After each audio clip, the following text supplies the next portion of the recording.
नमस्कार, रिपब्लिक भारत देख रहे हैं आप। मैं हूं आपके साथ शिखा शर्मा। बुलेटिन की शुरुआत करेंगे बड़ी खबर के साथ। आपको बता दें, भ्रामक विज्ञापन के मामले में स्वामी रामदेव सुप्रीम कोर्ट पहुंचे हैं। आचार्य बालकृष्ण भी उनके साथ हैं। ये बड़ी खबर आपको बता दें। पेशी से पहले बाबा रामदेव और आचार्य बालकृष्ण ने बिना शर्त माफी भी मांग ली है। सुप्रीम कोर्ट के आदेश का उल्लंघन करने पर माफी मांगी है और भ्रामक विज्ञापन का ये मामला है जिसमें अब बाबा रामदेव और आचार्य बालकृष्ण सुप्रीम कोर्ट पहुंचे हैं। ये तस्वीरें वही की आपको दिखा रहे हैं। देखिए किस तरीके से भ्रामक विज्ञापन फैलाने का मामला है।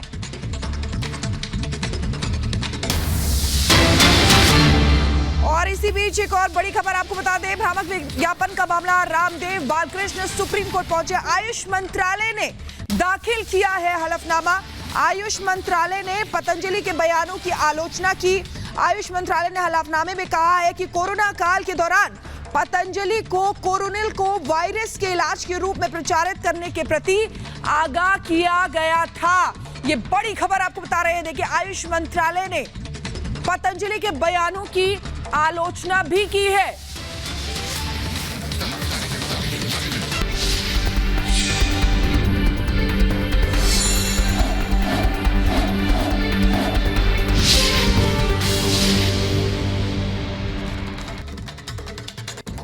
और चुनावी माहौल है। इसी बीच बड़ी खबर आपको बताते हैं, एमपी के चुनावों में उछला पाकिस्तान का नाम। बीजेपी एमएलए रामेश्वर का दिग्विजय सिंह पर हमला।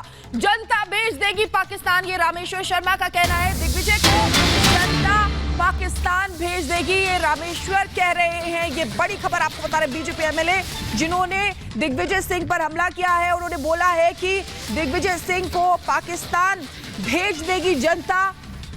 और रामेश्वर पर दिग्विजय सिंह ने भी पलटवार किया है। उन्होंने कहा है कि रामेश्वर पर कानूनी कार्रवाई की जाए। बयान पर वकीलों से सलाह भी ले रहे हैं। आइए सुनते हैं। पिछले बार से अधिक लीड, यानी 1 लाख अधिक लीड से ब्यावरा विधानसभा को जिताना है और पूरी लोकसभा 8 लाख वोटों से अधिक से जीतेंगे।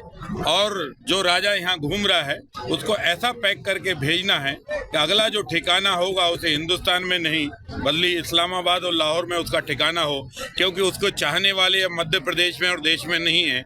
दिग्विजय सिंह को चाहने वाले तो सीमा उस पार है। वो उनको चाहता है और उनको वो चाहते हैं और ये उनको चाहते हैं। हम तो जय श्री राम वाले हैं, जो राम को चाहते हैं हम उनको चाहते हैं। मैं तो कोई नई बात नहीं करना चाहता। इनके पास कोई दूसरा मुद्दा ही नहीं है।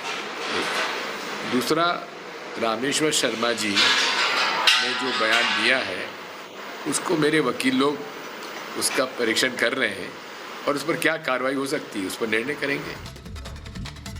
और सीधे हमारे साथ सत्यविजय हमारे सहयोगी जुड़ गए हैं, उनके पास जाना चाहेंगे। सत्यविजय, किस तरीके से चुनावी सरगर्मियां हो रही हैं, लेकिन अब पाकिस्तान का नाम भी इन चुनावों में आ गया है। जी बिल्कुल, देखिए लोकसभा चुनाव में पाकिस्तान की एंट्री हो गई है। रामेश्वर शर्मा जो कि राजधानी भोपाल के हुजूर से विधायक हैं, वो राजगढ़ में यहाँ से कि दिग्विजय सिंह कांग्रेस के प्रत्याशी हैं उनके खिलाफ प्रचार करने पहुंचे थे। और इस प्रचार के दौरान रामेश्वर शर्मा जो कि हिंदूवादी नेता भी कहे जाते हैं, उन्होंने इस तरह का बयान दिया है जिसकी कि कांग्रेस और दिग्विजय सिंह ने कड़ी निंदा की है। हुजूर विधायक रामेश्वर शर्मा ने कहा कि दिग्विजय सिंह को इस तरह हराना है कि यहाँ की जो जनता है उन्हें पैक करके इस्लामाबाद और लाहौर भेज देगी। मतलब चूंकि देखिए, पहले जो बयान दिग्विजय सिंह के कई बार सामने आए हैं उसमें कहीं ना कहीं वो सर्जिकल स्ट्राइक पर सवाल खड़े करते हैं और बाकी तमाम चीज़ों पे जो राष्ट्र कहना चाहिए कि राष्ट्र हित में ना हो, इस तरह के बयान जब उनके आते हैं और कांग्रेस जब उन पर अटैक करती है कि दिग्विजय सिंह तो पाकिस्तान परस्त हैं, दिग्विजय सिंह को तो पाकिस्तान चला जाना चाहिए, उसी कड़ी में ये पहली बार नहीं है कि रामेश्वर शर्मा ने ऐसा बयान दिया हो या बीजेपी ने इस तरह के बयान दिए हो। लेकिन चुनाव का समय है और इन बयानों का नतीजों पर प्रभाव पड़ सकता है और इसीलिए दिग्विजय सिंह ने कहा कि उनकी जो लीगल टीम है, उनके जो वकील हैं, वो इस बयान का परीक्षण कर रहे हैं और इसके बाद अगर उचित होगा तो कानूनी कार्रवाई करवाएंगे। लेकिन देखिए, पूरे देश में इस समय चुनावी माहौल है। राजगढ़ मध्य प्रदेश की हाई प्रोफाइल सीट है क्योंकि वहां से दिग्विजय सिंह का गढ़ है और वहीं पर उन्हें ललकारा है हुजूर से विधायक रामेश्वर शर्मा ने। उन्होंने कहा कि जनता उनसे प्यार नहीं करती, जनता बिल्कुल सत्यविजय, देखिए किस तरीके से बयानबाजियां यहाँ पर हो रही है। बहुत बहुत शुक्रिया हमारे साथ जुड़ने के लिए। चुनावी कवरेज सब सबसे बड़ी रिपब्लिक भारत पर आप देख रहे हैं और इसी बीच एक और बड़ी खबर आपको बता दें, आरजेडी की तरफ से भी 22 उम्मीदवारों की लिस्ट जारी कर दी गई है, जिसमें 2 बेटियां लालू प्रसाद यादव की है, मीसा भारती और रोहिणी आचार्य का नाम उसमें शामिल है। ये बड़ी खबर आपको बता रहे हैं, मीसा भारती और रोहिणी आचार्य को टिकट दिया गया है। यादव समाज से 8 उम्मीदवारों को टिकट दिया गया है, जिसमें 2 मुस्लिम हैं, 3 कुशवाहा हैं जिनको टिकट दिया गया है। अगड़ी जाति के मुन्ना शुक्ला और सुधाकर सिंह को भी टिकट दिया गया है।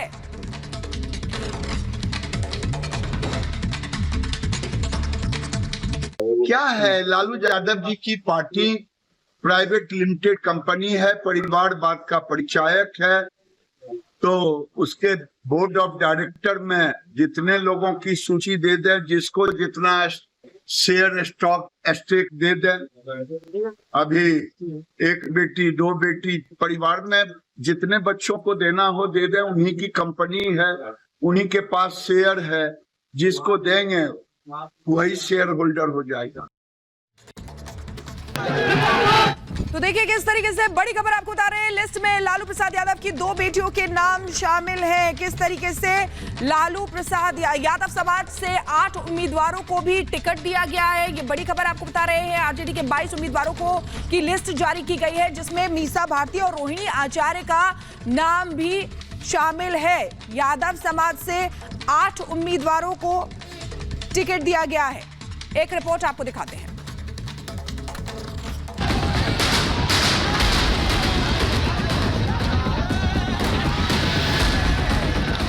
सारण के रण में लड़ाई दिलचस्प होती जा रही है।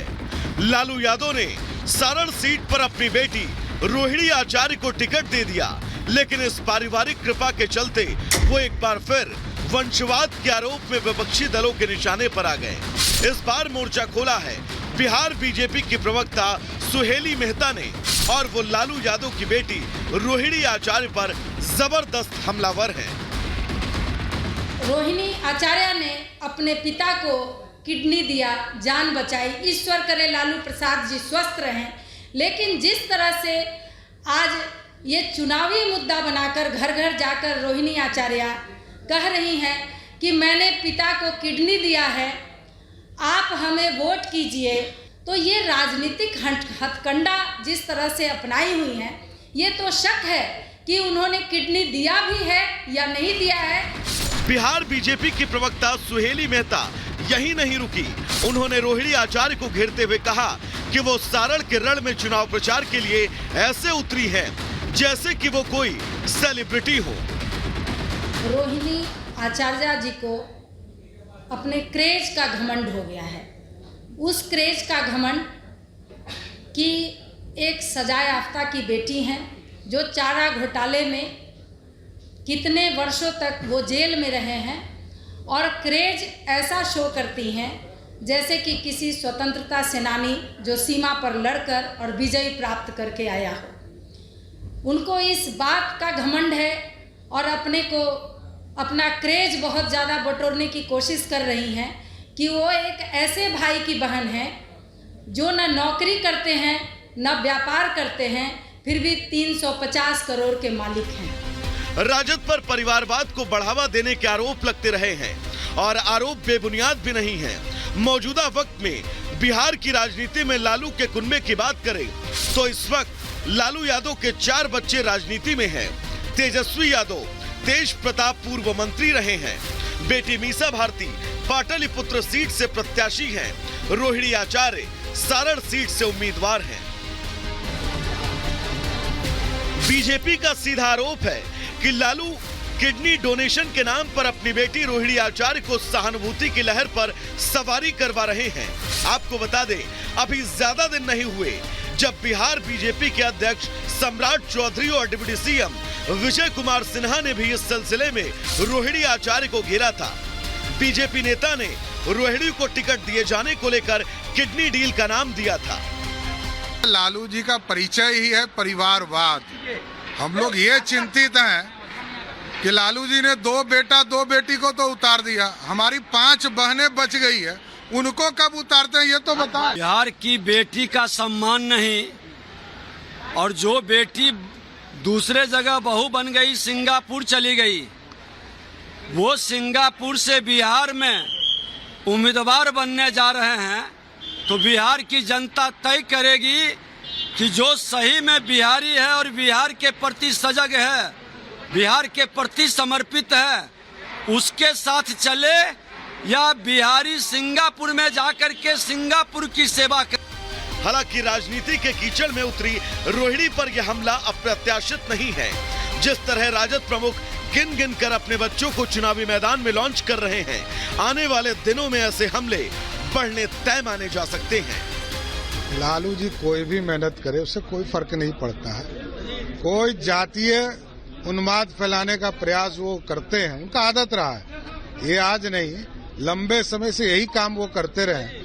लेकिन बिहार की जनता जानती है कि लालू जी भ्रष्टाचारी हैं, सिर्फ परिवार के लिए जीते हैं, किसी दूसरे के लिए कुछ नहीं करते। एक तो करेला, ऊपर से नीम चढ़ा। राजद प्रमुख लालू यादव पर बिहार बीजेपी नेताओं के आरोपों का मतलब यही है। लेकिन मौजूदा राजनीतिक परिस्थिति में की जा रही इस बदजुबानी से इतर बात करें तो सियासत के हमाम में परिवारवाद के आरोपों को चरितार्थ करते कई नंगे मौजूद हैं। Bureau report, Republic Bharat.